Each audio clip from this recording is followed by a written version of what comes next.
everybody, it's Sandra with Ginger Bloom Quilts. Welcome to my YouTube channel. The other day I posted a video where I was quilting and I used wishbones.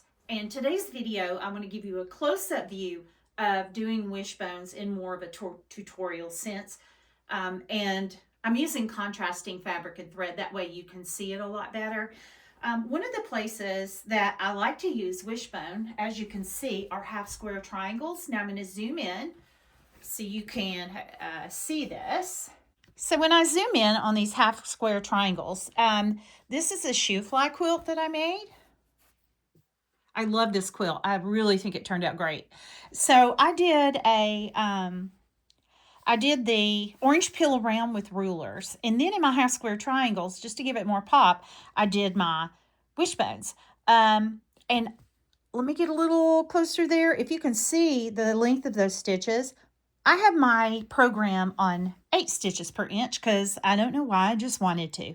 This is Art Gallery fabric, by the way, that I used for this quilt. So what I wanted to do is show you how to get started on wishbones. I know some of this stuff can be very intimidating, but you don't need to be intimidated by it because I've got a really good way that you can learn to do this. Most people think, I can't draw, therefore I can't quilt. That's not what we're doing. We're writing in cursive.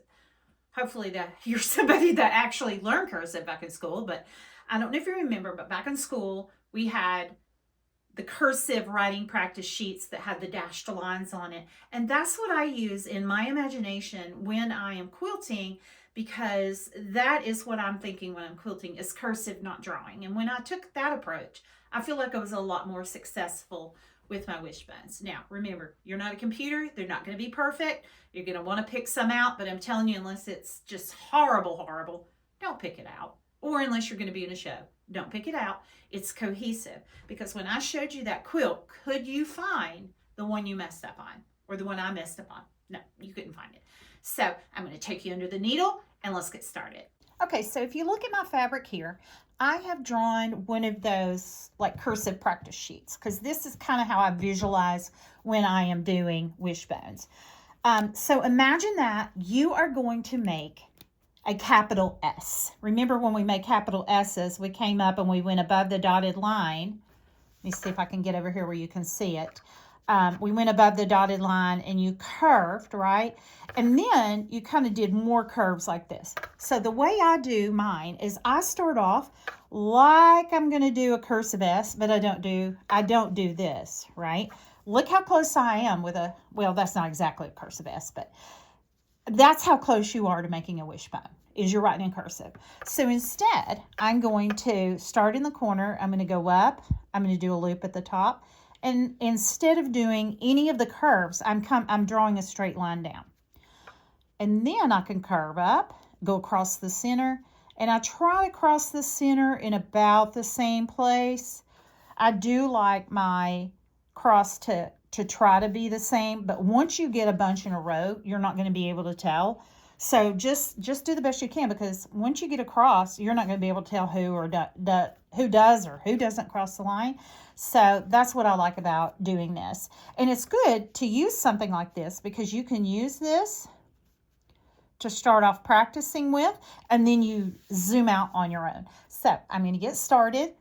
I'm going to quilt on these, and then I'm going to go do it solo, free solo, without my pen and without my marks. But I'm going to use my dotted line, my cursive writing practice paper here to finish. Okay, so I went ahead and got started on this. I just went ahead and started this so I didn't have to be so close to the edge. It's a lot harder to control for me when I'm close to the edge. So I'm just going to follow these lines here, and then I'm going to continue along so you can see how that goes. So I like having my needle and foot down just when I get started, just because I don't like my needle going up and down. So I'm just going to go ahead and get my BSR started. There we go.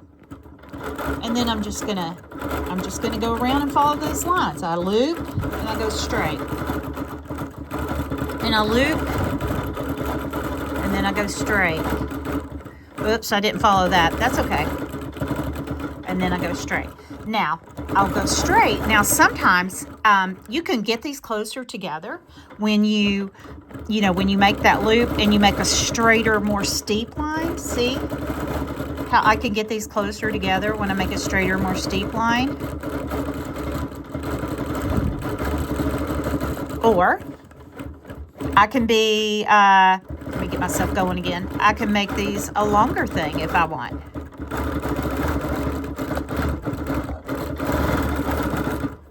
But the goal is always the same. Purl at the top, go across.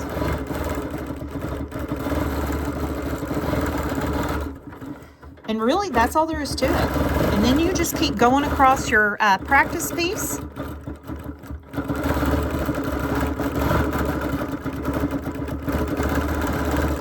The thing about when you're quilting with kind of the same color thread blending in with the fabric, you don't see any of these minute details. And I could go real close. See how close I can get? And you know what? When you're here, you are almost on your way to like ribbon candy type stuff. But I usually use my ruler for ribbon candy because I just like it better that way. And the only difference is really, you're talking about looping more like this. See how I'm making my loops bigger and trying to cross at the same place?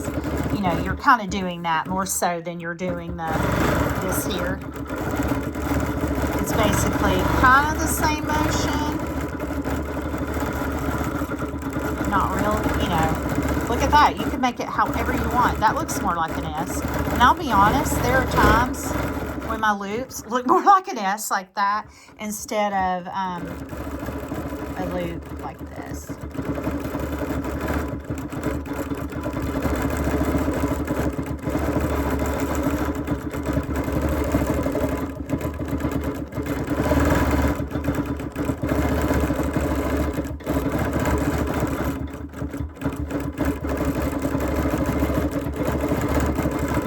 Now I'm here at the end, and I really do like the way this looks. Some of yours you're not going to be perfectly connecting them or making them the same space apart. Sometimes that just doesn't happen. But when you're talking about a big quilt, no one's going to see, oh, that one is X centimeters from that, and hopefully they don't.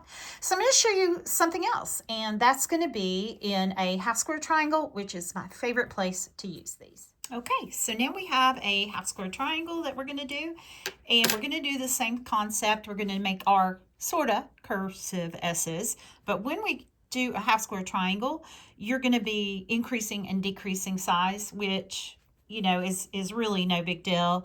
But when you first get started in this first corner, and then when you end, you're going to want to use a lowercase l.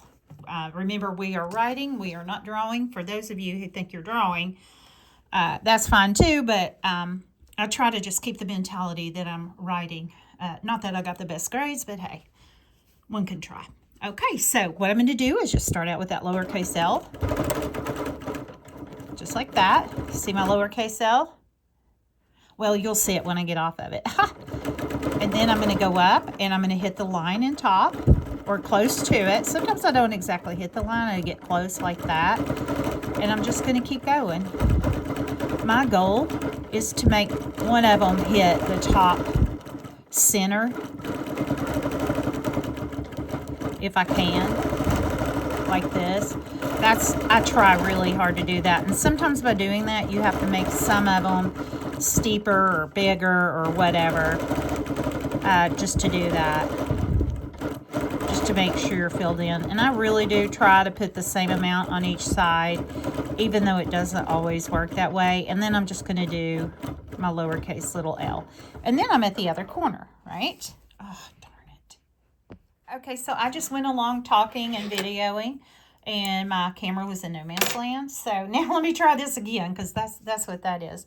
So now here I am in my triangle, and I'm going to start with a lowercase l, and then I'm going to increase my size and decrease my size as I go along.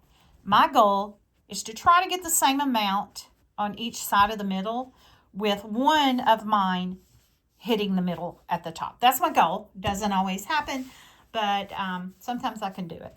Or at least this I try.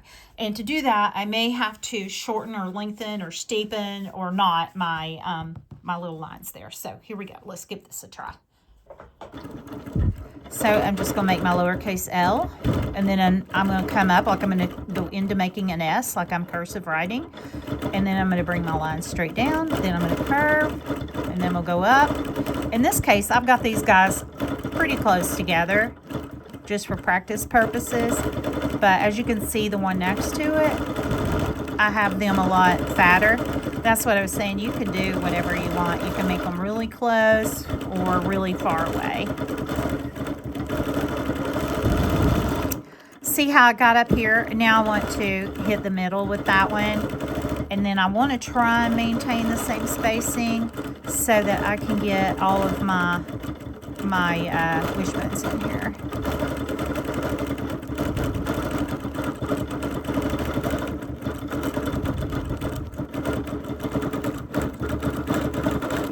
And sometimes I just do a little loop to get out. But